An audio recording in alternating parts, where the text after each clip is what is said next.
soo dhawow daawade muuqaalkan waxaynu ku eegaynaa xilka iyo awoodaha dastuurku siiyay madaxweynaha Jamhuuriyadda Federaalka Soomaaliya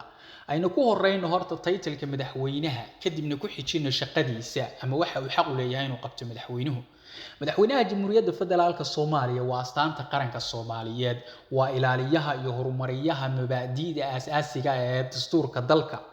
madaxweynuhu waa taliyaha guud ee ciidamada qalabka sida awoodaha madaxweynaha Jamhuuriyadda Federaalka Soomaaliya ama shaqadiisa waxa kamid ah inuu ku dhawaaqi karo xaalad degdeg ah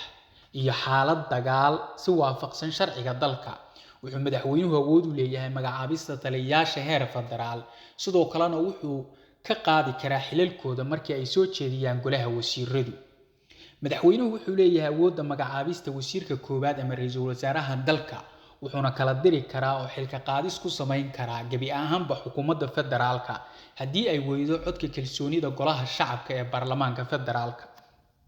wuxuu madaxweynuhu saxeexaa sharciyada ay soo ansixiyaan baarlamaanka federaalka si looga dhigo sharci lagu dhaqmo madaxweynuhu wuxuu magacaabaa gudoomiyaha maxkamadda dastuuriga maxkamadda sare iyo garsoorayaasha heer federaal soo jeedinta guddiga adeega garsoorka kadib sidoo kale madaxweynuhu wuxuu magacaabaa jagooyinka sarsare ee xukuumadda federaalka tusaale madaxda hay'adda dawladda federaalka danjirayaasha iyo qunsuliyadaha guud markii ay soo jeediyaan golaha wasiiradu kadib madaxweynuhu wuxuu cafis u fidin karaa ama ciqaab ka dhimi karaa dambiilayaal kadib marka uu kala tashto ama ka talo qaato guddiga adeega garsoorka madaxweynuhu wuxuu kala diri karaa golaha shacabka